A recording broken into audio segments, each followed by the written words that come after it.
Welcome to Early Late Nights, the show that is soon to decide to just get rid of its hosts and just let people stare at its background for 30 minutes at a time. Welcome, it is me, Ciaran Marchant, your host with almost the most, here bringing you another episode of Early Late Nights, the show with all the latest news, tidbits, features, esports, information that you could want. And how exciting is that? I'm excited! Welcome back. Sorry for not having a Tuesday edition of the show, but we're going to try and cover as much of the stuff we missed today to make up for it. And it's been an interesting week. We've had much to talk about, many things going on in the world of esports. As gaming news, we're building up to E3 still. So if you haven't checked out already, check out all our PlayStation podcasts, Platinum Explosion. For the last 2 weeks of episode, we've gone through quite a lot of E3 news and really explored it. But let's go on to tonight's show, and you can check that stuff out later tonight. I will be going through the latest games to get announced to be delayed, some information coming out on esports gambling, as well as all the latest news featured in the Call of Duty Black Ops 4 reveal trailers and information that was released today, overnight, during the day if you're in America, just for you to check out and get used to, and we can have a bit of discussion about one of the biggest decisions that Treyarch has made for that game. But moving right into the first story of the week. So delays are a very normal thing. Very normal thing in gaming. Oh, sorry, just pause it right there. Sorry, that was... Shut up, past Ciaran for a second. So you see, awkward thing happened on the stream. We left the music in for the trailer that appears in the background of me talking. So, kind of caused an issue for copyright stuff, but just to give you a quick rundown before we jump back to where I realized, oh crap, audio problems. So, I talked about Shenmue 3 got delayed, I talked about Metro Exodus got delayed, there's also been rethoughts about Biomutant, and they're looking at, oh, there was another game, but that's fine. You missed a bit, not too much, about a minute. I talked a little bit. I'm talking a little bit too much now, but that's fine. Just, we're going to continue the show. We're going to carry it on from where I left off, where I realized, oh no, audio problems. But, thanks for listening. See you later. Have a good day. That's fine. There's not supposed to be any audio. If you heard some audio, my bad. Very bad. Bad me. But... moving right through, we've also had Skull and Bones has been delayed. So Skull and Bones was that game by Ubisoft that came out it didn't come out, but it was spoken about last year. It just seemed like it was the ship fighting that we had gotten used to from like Assassin's Creed 3 and Assassin's Creed 3? Yeah, Assassin's Creed 3 had some. Assassin's Creed 3 had some, and then Black Flag was like the entire game because people loved it in 3. That's right. So it looks like that was coming out. It's called Skull and Bones. That has also been delayed. Bit more time. I think with Sea of Thieves coming out, they might have learned a couple lessons from Sea of Thieves and how they could alter it. I don't think it's quite to the level of Sea of Thieves, really, with...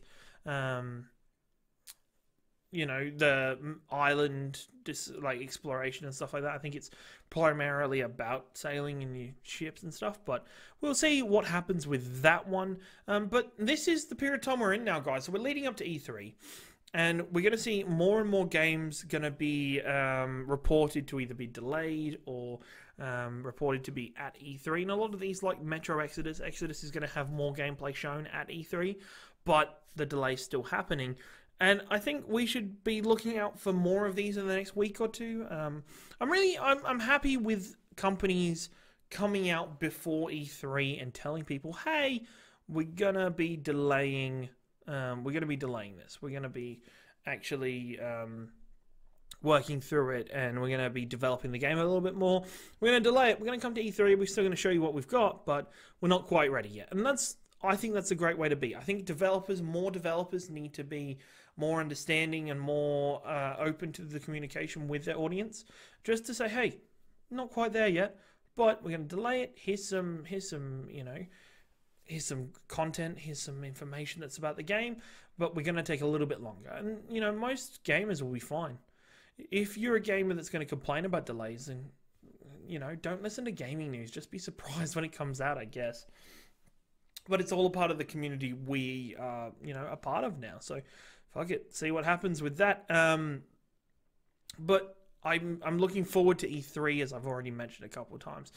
I'm looking forward to the growth of that the platforms that are currently happening, the changes that PlayStation are making. Slightly worrying and interesting, but at the same time, pretty good. So, we'll see what's going on. And that's, if you've got any questions or any tidbits or any information or any questions about E3 this year, tweet at me at YouBoyRingo. We'll have a chat. We'll have a bit of a talk, bit of a didgeridoo. If you haven't already know that the Overwatch League Stage 4 began yesterday here in Australia, well, it's yesterday everywhere now, and continued with the first couple of games. The new meta is fantastic, but that's not really what I talk about. I just wanted to make sure people knew that Overwatch League was started again, so you can watch it. I know everybody's fans. I'm a fan. You're a fan. We're all fans, so fuck it, whatever. But what I wanted to use that as a jump-off point for was there's been more talk recently about gambling in esports, because gambling in esports is an interesting topic. It's been going for as long as esports have existed in one form or another. So when esports first began, esports was largely and vastly about the gambling involved was generally skins or like small portions of money or it was all on very dodgy websites where you weren't really supposed to give the websites access to your Steam accounts, but you did. And I had a couple of friends that just lost everything because of those betting websites, not through betting, but just for being hacked, for giving information out. And Valve comes out and says, hey, don't do that. Don't do that. Don't. And so recently, esports betting and gambling was legalized in Nevada, in America, and it started to be going out with the I believe it's the Supreme Court in America recently overruled some legislation to make gambling illegal. That means there's still space for gambling to be a larger part. And I want to start this conversation off by or the Explosion Network, no means to support gambling. Please gamble responsibly. Think about the precautions and the ramifications from possibly losing whenever you gamble. Just be smart with it. Don't do anything too stupid. Don't do anything I wouldn't do. Wait. Don't do anything Ashley wouldn't do. That's a better one. Don't do anything Ashley wouldn't do. Fantastic one. But it's an interesting topic for esports, because esports we're wanting to grow as a sport, get a bit more recognition. Recently, it was announced that at the China Games there will be esports, which is pretty fantastic. But we're taking baby steps, and to see gambling come in is it's okay, it's not okay. I understand why. It's something that enhances the fun, the excitement maybe around it a little bit for people. They find it the game's far more interesting if they have something riding on it. But I think a lot of the events are amazing as they are. So I don't think shouldn't feel the need to enhance them in any way. Just experience them and love them for what they've brought along and what they bring to the table, because they're fantastic. And why would you drop something that's working or want to ruin it? But the thing that people have to think about with esports especially is esports is, as a general consensus for esports is a young community. Not just young as in it's only been around for the last couple of years, but it's something that only minors and young adults are really getting into. It's something that mainly minors are a part of, and growing. A lot of the players are either under the age of 18 or just growing up, and to be surrounded by those kind of websites and gambling thoughts and that kind of thing could be very toxic and very I guess unproductive for the esports scene, because yes, it's going to produce money and profit within the esports scene, which is already a pretty profitable market currently, but there's no need to put pressure on people, or more pressure than there needs to be. There's already been scandals everywhere that people are getting involved, or where people have thrown games of esports, much like in other sports where they've thrown games and they've been banned from that game because of that throwing. it's very sad to see players throw their potential away by getting involved in gambling. So I'm interested to see where this topic goes, how esports gambling goes forward. I can see both Nick and Ashley have both commented in the chat that they don't agree with gambling, and except for lotto, go buy a lotto ticket if you're over the age. If you're under the age, maybe go buy a Kinder Surprise. If you're in Australia, that's like gambling a little bit. Yeah. Let's move right along to our third story for the night, which leads into our tidbit very well. If you had missed it, overnight there has been an announcement for the new Call of Duty Black Ops 4 with a full teaser trailer and information about the game for its release this year. And so, as Call of Duty's been doing for quite some time now, it goes on a developer cycle. So this cycle is Treyarch, and it generally switches between Infinity Ward, and I can't remember the third. I will eventually, but I can't remember the third now. If you've got it if you're watching in chat, maybe shout it out and let me know, just because I need to remember it, because that's kind of cool. But so Treyarch's completing with Black Ops 4 this year. So clearly with it being Black Ops 4, we've been through 3 Black Ops already. I've enjoyed. I remember the first Black Ops was probably one of my favorite Call of Duties because of the story, like the campaign for that game was fantastic, and the other campaign's not so bad, but the first Black Ops was interesting. Its story mode was interesting. There was lots of little bits to that game and thought in that game for the Vietnam War period that I hadn't thought of or been through before. So I do have some good memories connected with Black Ops 4. But so it's been revealed a couple things about this game. So it's been revealed that there's not going to be a linear single-player campaign to this game, or a campaign like we know of. What it's going to do, it's going to actually take some of the characters or operators from the multiplayer mode. So when you pick a character, like there's like 12 or something, you pick a character players, it's going to take some of those as singular missions. Sledgehammer, thank you very much. It's going to take you through a particular mission for that character, so you can learn the tactics of that character, experience, maybe add some, personality to each character, because they didn't really have that in the previous Black Ops, in my opinion, and flesh those out. And I don't like the idea. I don't understand why people don't like it. I don't like it where currently the gaming world, for some ridiculous reason, is in uproar that Call of Duty doesn't have a single-player campaign, which really actually annoys me, but I'll get to that in a second. But this is going to be, and it's going to be like other games do it, where it just comes off like they're just using the story mode as like training for the actual game. Like Battlefront 2's Star Wars Battlefront 2, even though that had a kind of interesting campaigns, like idea and premises to it, it was really just teaching you how to use different types of characters. It's all it really was giving you a bit of a test run of everything, learn how to do it, so then when you go into multiplayer, you kind of know what's the go. So, yeah, that's a bit annoying, and I don't like that so much, that they're using the single-player area to come through, because when you're playing through it, it often feels like it. You often feel like, oh, wait a minute, yeah, this is just training. This is just a training mission. There's no point or reason behind it. Oh, that's a bit boring. That's a bit crap.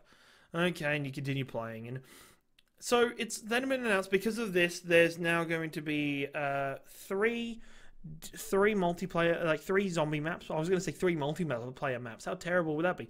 So 3 new zombie mode maps. We're also going to be there's going to be a Battle Royale mode in the game, which is kind of interesting that Call of Duty's doing it, but at the same time, of course, Call of Duty's doing a freaking Battle Royale mode. Whoa, as if they wouldn't.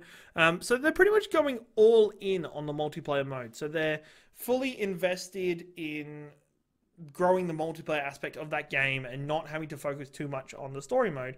Because as we know in Call of Duty games, if you've touched one in the last, couple years, the stories aren't that good. They're not that great. They're at best. Like, they went all out in World War One, which, cool, good job. It was actually an alright story. It had, some character to it. I didn't go back and finish it, though. I read a stat today that something like under half of Call of Duty gamers finished the campaign. completely normal because generally Call of Duty is released at a time where there is much better story-based games released. So why play COD when you can be going off playing one of those? And so they're going to dedicate their time to their multiplayer community. They're going to grow that. They're going to make better maps, hopefully. They're going to improve the multiplayer game modes. Maybe there's more of a system. And with games like Overwatch coming through that are just multiplayer only with the odd event, that it works very well. It works extremely well with, more quick play, and maybe they do a rank mode in it. Well, more of a ranked mode. It used to be used to Prestige, but you could just do that with time in the end. So it didn't really matter. It was just the amount of hours you put in. But I'm looking. No, I'm not going to say I'm looking forward to it because I'm not. But I think it's an interesting and it's the right move for them to make, which leads me into the tidbit of the week. So this inspired going onto social media so far. If you have a look around, if you have a flick around for it, there's a little bit of, I don't know how to put it. There's a little bit of anger. Anger is probably the best way to put it. There's a little bit of anger from people about getting rid of this single player campaign for Black Ops, They're getting over it. Why call it Black Ops 4? That's a fair point, Ashley.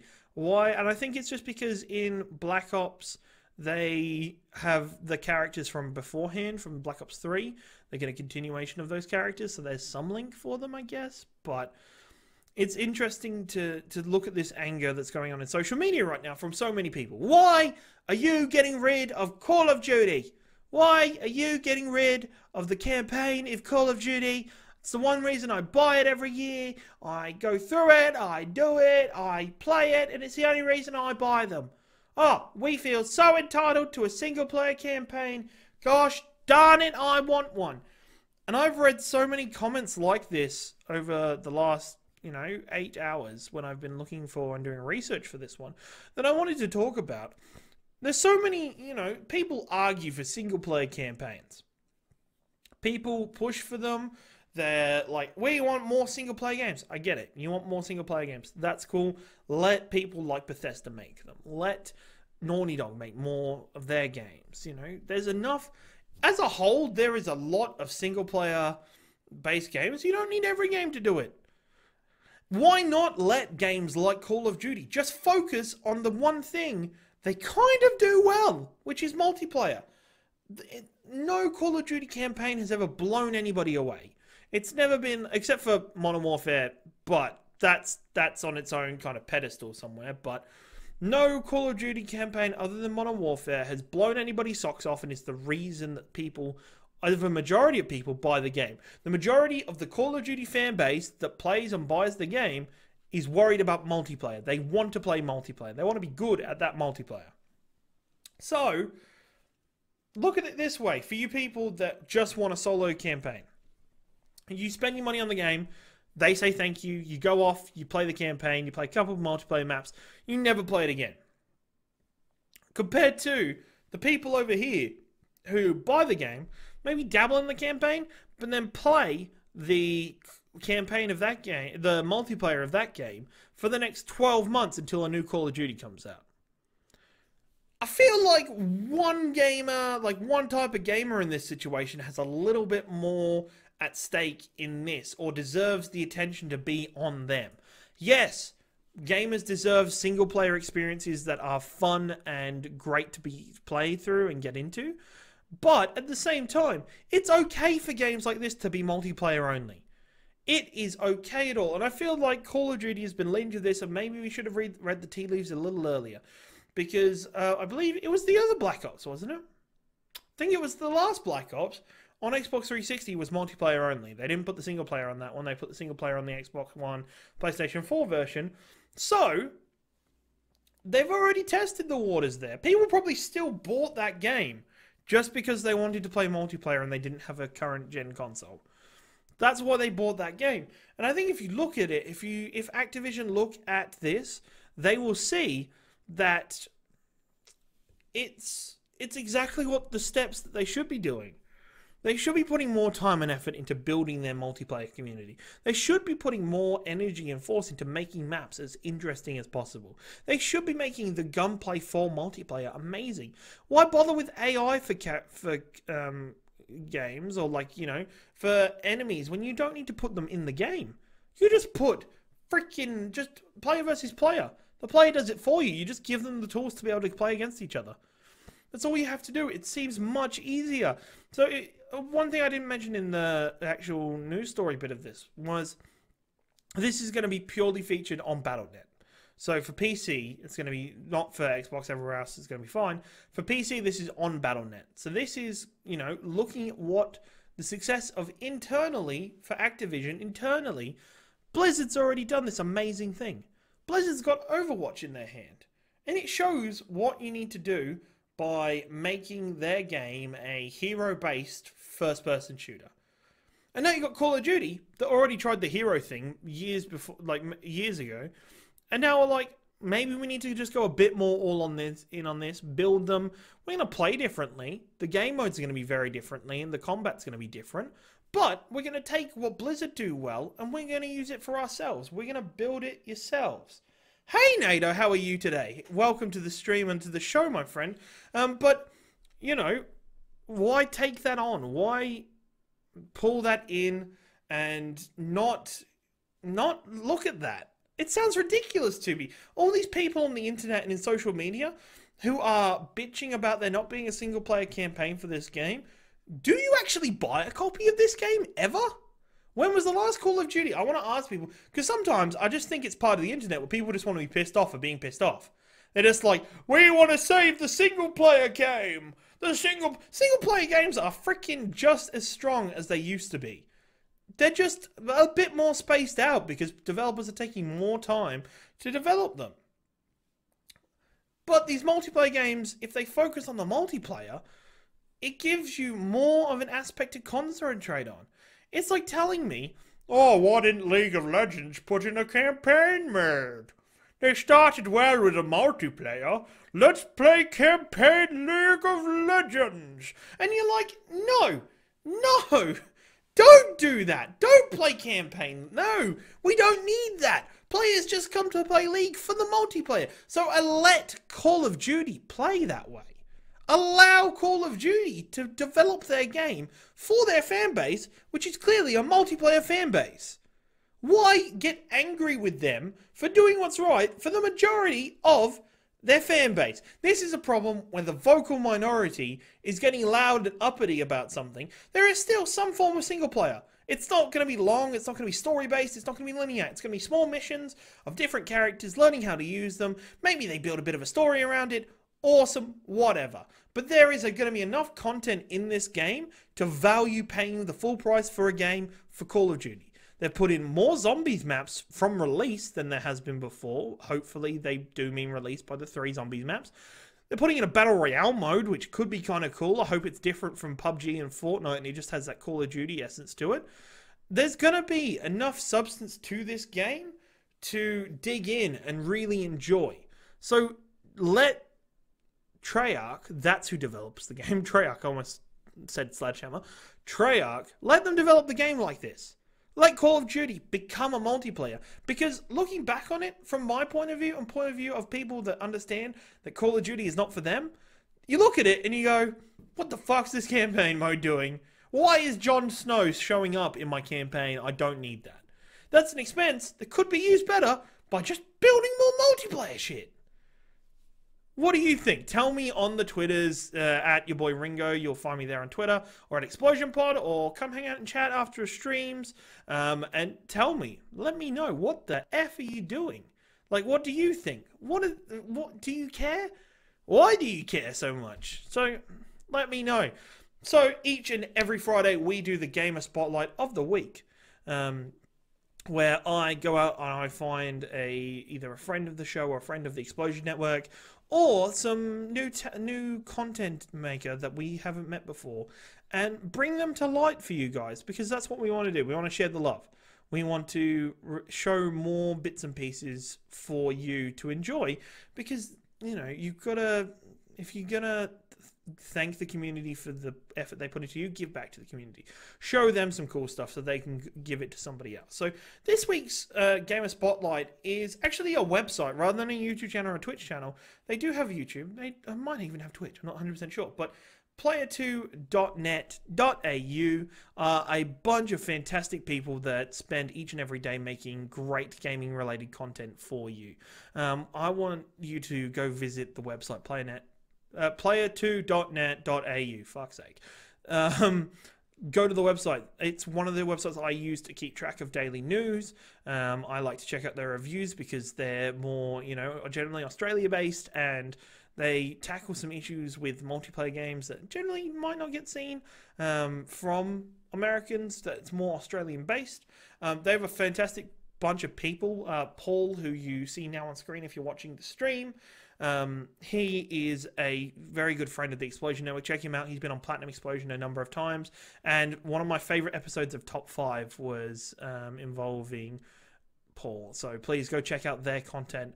They're fantastic. Add them to your news rotation in the morning. Check out their website. The Insider's a fantastic series that I think is a great way to spend your time while you're just, you got a couple minutes each morning, 10 minutes, go check out the Insider, every now and then. It's fantastic. And thank you very much. This is the end of this episode of Early Late Nights. I've been your host, Ciaran Marchant, right here on twitch.tv/Explosion Network, 6:30 every Tuesday and Friday. You can come hang out and stream, yell at me, tell me how I'm doing wrong of this job, what information I need to catch up on, what news stories I should look into. If you can't make it to Twitch streams, that's fine. Check out me here, this show, on our YouTube channel, youtube.com/Explosion Network, or all good podcast services 24 hours after being live at 7 p.m. on either the Wednesday or the Friday. Thank you very much. Each and every episode, I've finished with 60 seconds of media madness to go through the media or the news that I've missed or haven't had time for in the show. Thank you very much. Have a good night. Let's go. Okay, Overwatch anniversary event starts May 22nd. There's going to be new skins. You're going to be able to buy all the old skins. So that's pretty cool. Witcher 3 finally gets its fix, its patch for the PS4. So please, thank God it makes it work. I've tried it a couple times. The foliage just kind of pops in randomly and you're like, what the fuck? Master Chief, god damn it, it doesn't have a game. Master Chief Collection is getting a graphics update on the Xbox. One of my favorite things they're doing is go back and updating newer games. But the time you're putting into that, stop. Go make new games, Xbox. Go, Microsoft. Go. New PUBG map is coming to Xbox. That's the desert one that's been on the PC forever. Keep an eye out next week for new Battlefield news, as was found in an Easter egg in Battlefield 1. Akami is coming for the Switch on August 9th. Ubisoft hints at a new installment for a franchise, most likely Watch Dogs, and Sea of Thieves is getting some more DLC. Thank you very much. Have a great night. GG. Well played. Oh.